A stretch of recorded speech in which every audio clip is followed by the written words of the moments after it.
Hi, I am Sophia. Welcome to True Payback, where story hits different. Hit subscribe. Let's dive in. The dining room at Hargrove Country Club smelled like old money and fresh flowers, the way it always did on Saturday evenings. White linens pressed into sharp corners. Silver cutlery arranged with military precision. Somewhere near the far windows, a quartet played something soft and forgettable, the kind of music designed to fill silence without demanding attention. I sat alone at a table for two near the garden entrance, a glass of sparkling water in front of me, a folder of documents beside my bread plate, and approximately 47 seconds before my evening became something I would spend years deciding how to feel about. I wasn't supposed to be there. That is, I wasn't supposed to be there at that table in that room in that life. Not according to my father. Not according to his wife. Not according to the particular story they had constructed over 22 years, in which I was a footnote. A cautionary tale about what happens when a Carter child doesn't follow the prescribed path. I watched them across the dining room.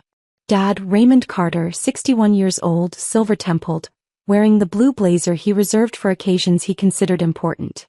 Beside him, Vivienne, his wife of 19 years, in a cream dress she'd bought specifically for tonight. And around them, their table of 8. A mix of business associates and social climbers who laughed at the right moments and asked no uncomfortable questions. They hadn't seen me yet. I picked up my water glass, took a slow sip and thought about my mother. Her name was Diane, and she had been the kind of woman who pressed flowers inside books and remembered every birthday and made the house on Clover Street feel like a place worth coming home to. She married Raymond Carter when she was 26 and he was 30, 2 years after his family's small textile business had begun its quiet collapse. She worked as an administrative coordinator at a law firm and paid more than her share of their bills without ever making him feel the imbalance.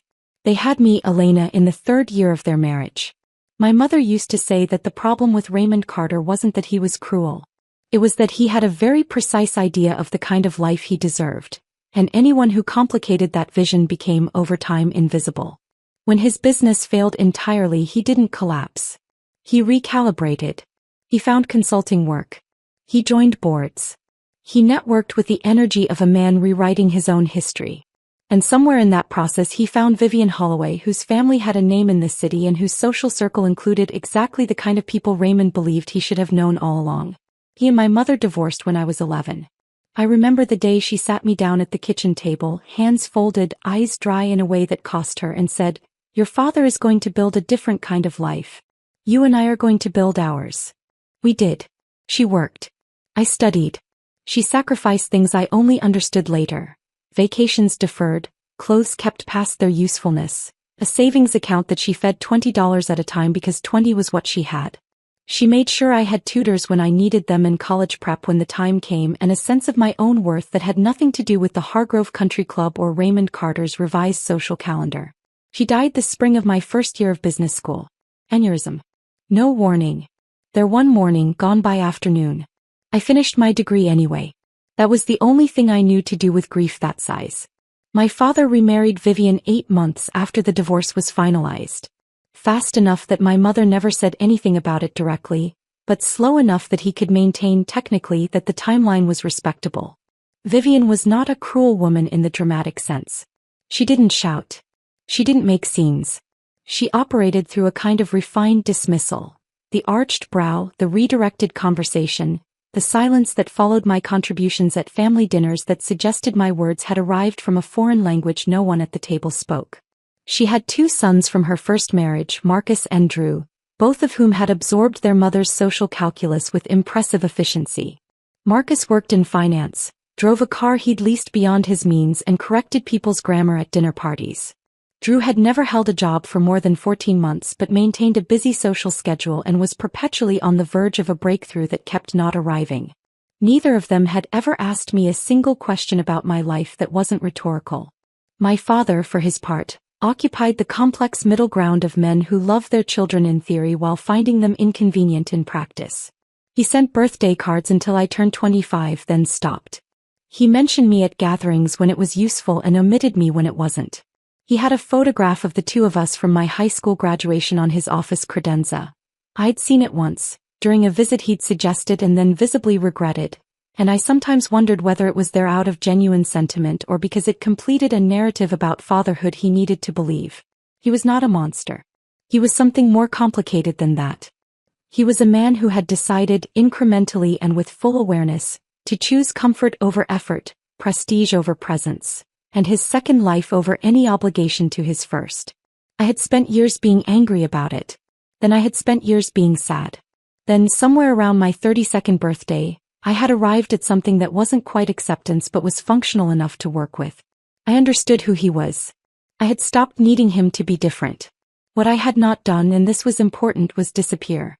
I want to be clear about something. I did not set out to build a life that would one day humiliate my father in the dining room of his favorite club. That is not who I am, and it is not how the story works, because stories like that, the ones built entirely around the moment of reversal, tend to hollow out the person at the center of them. I built my life because my mother showed me how. Because I was good at certain things and worked hard at others and had the immense good fortune of meeting people along the way who recognized both. After business school, I joined Aldridge and Mercer, a mid-sized wealth management firm that had a reputation for being serious about results and completely indifferent to pedigree. My supervisor, a woman named Constance Obi, took one look at my analysis on a failing portfolio in my second week and moved me to the institutional accounts team without ceremony. "You see patterns," she said. "That's not teachable. Everything else is." I spent 5 years at Aldridge. I learned to read balance sheets the way other people read novels. For character, for tension, for the places where the story didn't quite add up. I built a client list. I earned and re-earned and earned again. At 31, I was recruited to Meridian Capital Group as Director of Private Client Services. At 34, I was promoted to Senior Managing Director. My portfolio under management was, as of last quarter's review, just under $340 million. None of this was public information. It wasn't hidden exactly, it was simply not advertised. I don't maintain a social media presence. I don't attend industry galas unless my clients require it. I drive a sensible car and live in a house on the north side of the city that is significantly nicer than it appears from the street, which is how I prefer it. My best friend, Tamara, who has known me since the second year of business school and who is constitutionally incapable of pretending things are fine when they are not, calls this the quiet accumulation of enormous power. She means it as a compliment. I take it as one.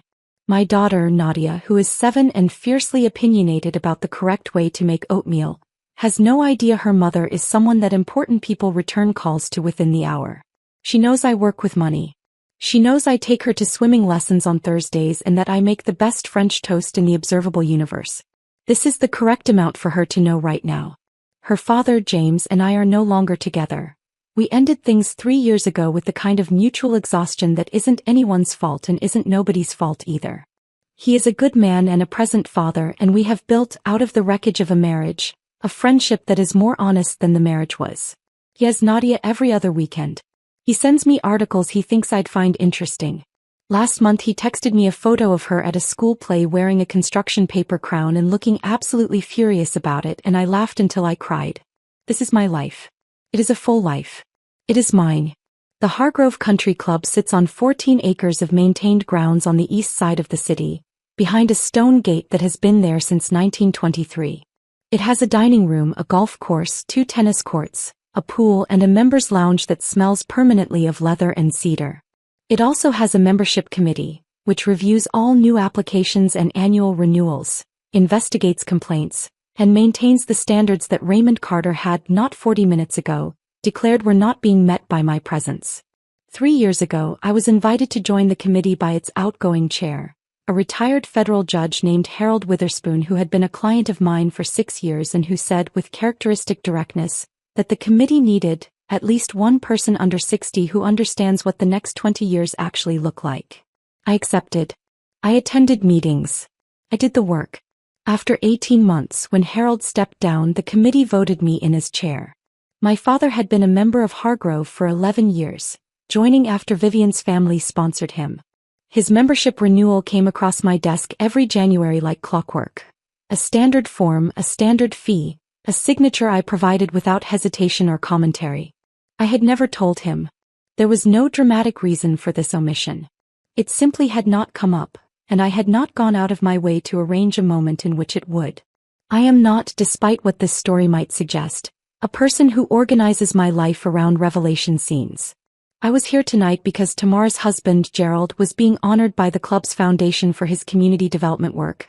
And Tamara had asked me to come, and I had said yes because Gerald deserved the recognition and because Tamara is the person I call when things fall apart and the least I can do is show up for the good nights. I did not know my father would be here. Or perhaps I suspected and chose not to calculate the probability too carefully. I was seated, my water poured, my folder containing Tuesday's committee agenda set to my right, when I heard his voice carry across the dining room with the particular clarity of a man who has never had to moderate himself in public because the rooms he inhabits have always bent around him. This club has standards. I didn't look up immediately. I reached for my water glass. I don't know how she got in. There was, clear as the crystal chandelier above his table, aimed, as his slights always were, at no one directly, which meant it could reach me without requiring him to acknowledge he was trying. Vivienne's voice followed, lighter, sharper. Someone clearly made a mistake. At the nearest table, a couple glanced over with the politely horrified expression of people who have heard something they are now responsible for having heard. A waiter near the service door stilled. I set my water glass down. I opened my folder to the second page of the agenda. I made a small note in the margin about item 4, which concerned the pool renovation proposal that had been tabled twice already and needed to be resolved before April. I was aware, in the particular way that old wounds make themselves known, not sharp, not fresh, just present like weather in a joint, that the table across the room contained my father, who had once been the person I measured myself against, and who had spent the better part of 2 decades making clear that I did not meet the measurement. I was also aware that I was 38 years old, that I managed more money than most people in this room would ever see, and that my name was on the agenda folder sitting on the table in front of me. Neither of these facts required announcing. I nodded to a passing server. He refilled my water without being asked. Martin Bale, Hargrove's Director of Membership Operations, has worked at this club for 16 years. He is meticulous, professionally gracious, and possessed of a radar for social tension that I have always found impressive. I suspect it is a requirement of the job. He appeared at my right shoulder at 9:47. I saw him coming. I did not move.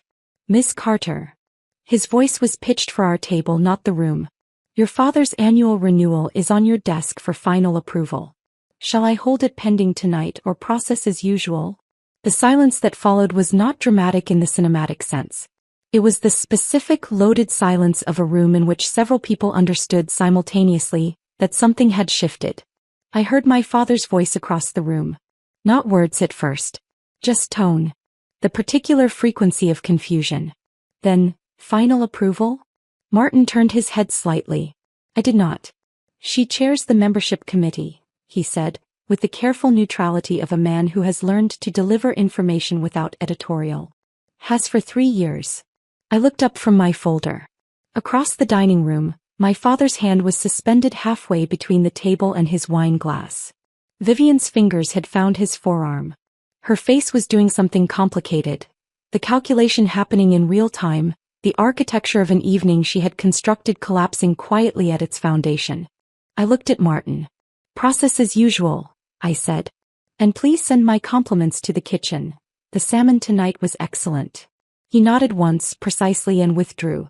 I would like to tell you that what followed was a clean, dramatic confrontation. That my father crossed the room, that words were exchanged, that years of accumulated silence finally broke open and something true passed between us. It didn't happen that way. What happened was that my father sat very still for approximately 2 minutes. Then he stood, said something quietly to Vivienne, and walked toward my table. I closed my folder. He stopped at the edge of the table. He looked at me. He looked at the folder. He looked at Martin's retreating back. He looked at me again. Elena. Dad. He seemed to be searching for a frame that would make the current situation fit inside something he already understood. I watched him look for it and not find it. You're on the committee, he said finally. I chair it, I said. Have for 3 years. He was quiet. Behind him, across the room, Vivienne was watching with the expression of a woman recalculating a balance sheet she thought she'd already closed. You never said anything, he said. No. Why not? I considered the question. I had, in the years since my mother died, asked myself a version of it many times. Why do you keep showing up? Why do you keep renewing his membership without comment, without leverage, without even acknowledgement? Why do you keep being present for a man who has spent 20 years treating you like an inconvenience? The answer, when I was honest with myself, was not strategic. It was not about some future moment of reversal, some dining room scene I'd been constructing patiently across 3 years. The answer was simpler than that and more painful. He was still my father. I still, somewhere underneath all of it, wanted him to see me. Because it wasn't relevant, I said, which was partially true. And because I processed your renewal every January without needing you to know it was me. Without needing. He stopped. I looked at him evenly. You called me an embarrassment tonight, Dad. In a room full of people at a club where my signature is on your membership file. You've been doing some version of that for 20 years. Kept my voice level. Not cold. Not trembling. Level. I didn't build my career to impress you. I didn't join this committee to arrange a moment like this. But here we are. He stood there. Raymond Carter, 61 years old, silver at the temples, in the blue blazer he'd worn to impress people who thought well of him. He stood there and I watched something move through his face that I had never seen there before and could not quite name. It was not triumph on my side. I want to be clear about that. Whatever I felt in that moment was not triumph. It was something older and quieter than that. Something closer to grief wearing the clothes of dignity. Your membership renewal is processed, I said. You're welcome to stay. I opened my folder again. He stood for another moment. Then he walked back to his table. Tamara found me near the garden doors at 10:15, after Gerald's award presentation and after the applause and after the second glass of wine she'd pressed into my hand with the expression of a person who had seen exactly what happened and was giving me space to feel it before asking any questions. You okay? She asked. I don't know yet, I said, which was the most honest answer I had. She stood beside me and looked out at the garden, lit softly from below, the hedges dark against a pale sky. For what it's worth, she said, Martin's face when he asked you that question was absolutely incredible. He's a professional, I said. He didn't even blink. He definitely blinked. I laughed. It came out a little uneven and she let it. He looked at you, Tamara said quietly. After you told him to process as usual. I was watching. I know. What did his face do? I thought about it. I'd been trying since he walked away to accurately catalog what I'd seen move through my father's expression in those few seconds. It wasn't shame exactly. It wasn't pride, although I'd spent years imagining what his pride in me might look like. It was something more like the specific disorientation of a man who had built a very certain map of the world and found suddenly that the territory didn't match. I think he saw me, I said. Maybe for the first time. Tamara was quiet. Is that enough? She asked after a moment. I thought about my mother at the kitchen table, hands folded, eyes dry. I thought about the $20 increments in her savings account. I thought about Nadia at swimming lessons, cutting through the water with the total commitment of someone who hasn't yet learned to be afraid of depth. I thought about Constance Obi saying that's not teachable and meaning it as the highest compliment she knew. No, I said. But it's something. I did not speak to my father again that evening. He and Vivienne left at 10:30 earlier than they'd planned. I could tell from the way his associate looked surprised when they made their goodbyes. Marcus and Drew were not with them. I was grateful for that, at least. I stayed for another hour. I talked with Gerald about his project, which was genuinely remarkable and deserved more attention than it was getting. I ate the chocolate dessert that Tamara ordered for the table. I answered 3 emails on my phone that didn't need answering that night but gave me something to do with my hands. On the drive home, I thought about the folder on my desk at work containing the spring committee agenda. Item 4, the pool renovation was going to be contentious. 2 of the committee members had philosophical objections to the proposed contractor that were not actually about the contractor but about a board vote from 2 years ago that still hadn't been resolved. I would need to have individual conversations before the meeting. I made a note. This is what my life looks like from the inside. Agenda items. Swim lessons. Late-night emails. A folder of documents beside a bread plate in a room that smelled like money. I do not tell you this to minimize what happened. I tell you because the story that matters is not the one that took place in 47 seconds at the Hargrove Country Club dining room. The story that matters is the one my mother started building at a kitchen table when I was 11 years old. The one she built until she couldn't anymore, the one I picked up and carried and am still carrying. The reversal scene is not the story. It is one room in a house that took decades to build. 2 days later, on Monday morning, I was at my desk at Meridian by 7:30, coffee from the small cafe on the ground floor, the pool renovation file open, a message from Tamara that said only, "Gerald wants to have you both over for dinner. Please say yes. Also, how are you?" I typed back, "Yes. And I'll let you know when I figure it out." My phone rang at 8:41. My assistant, James, different James, not Nadia's father, said, "Your father is online too." I sat with that for a moment. Then I said, "I'll call him back this afternoon."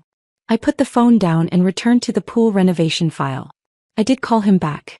At 3:17, between a client call and a committee email, I dialed his number and he picked up on the second ring, which meant he'd been waiting. The conversation was not the one I might have scripted. There were no grand apologies, no dramatic accounting of failures, no cathartic exchange in which 22 years of distance collapsed into understanding. That is not the kind of conversation my father is capable of, and I have made my peace with that. What he said was, "I didn't know you'd done all that." What I said was, "I know." What he said after a pause that lasted long enough for me to watch a cloud move across the window, "Your mother would have been proud." I didn't answer right away. When I did, my voice was even. "She was proud," I said. "She didn't need to wait." He didn't respond to that. I didn't expect him to. We talked for another 4 minutes about nothing important. The weather, a mutual acquaintance, a vague mention of having dinner sometime that neither of us scheduled. Then he said goodbye and I said goodbye and I put the phone down. I sat at my desk for a long moment. The afternoon light came in at an angle through the window, catching the edge of my water glass, throwing a brief prism across the wall. I watched it move as the sun shifted. Then I picked up the pool renovation file and got back to work. His membership renewal was processed as I had said it would be the following Tuesday. Standard form, standard fee. My signature at the bottom, the same as every January for 3 years. I did not tell him I'd processed it. He did not call to say thank you. Some distances, I have learned, do not close. They simply become navigable. You learn the terrain, the places where the ground is uncertain, the routes that hold your weight and the ones that don't. My mother knew this. She never told me directly, but I learned it from watching her. The way she held her own life carefully, the way she found joy in specific, manageable things. Pressed flowers, birthday cards, $20 at a time. She did not wait for the distances to close before she began living. She built inside them. I am her daughter. This is the truest thing I know about myself. On Thursday, I took Nadia to swimming lessons. She has moved up to the intermediate group, which she is enormously pleased about and slightly terrified by, and she spent the entire drive telling me in great detail about a classmate named Priya who can already do the backstroke and how this is both impressive and annoying, which I told her was a very mature way to feel about someone else's accomplishment. She laughed. She has a laugh that takes up the whole car. I watched her from the bleachers, cutting through the blue water, arms pulling forward with the concentrated effort of someone learning to trust her own strength. The coach called corrections and she adjusted without looking up, without slowing down, just incorporated the new information and kept moving. I thought about that on the drive home. I thought about how much of life is exactly that, incorporating new information without stopping, adjusting without losing momentum, finding out who you are inside the difficulty rather than waiting for the difficulty to end. I thought about my father's face in the dining room, that expression I still couldn't fully name, somewhere between recognition and regret and the particular vertigo of a man confronting late what he should have seen for years. I thought about my mother saying 27 years ago at a kitchen table, "You and I are going to build ours." And I thought, yes, we did. We did.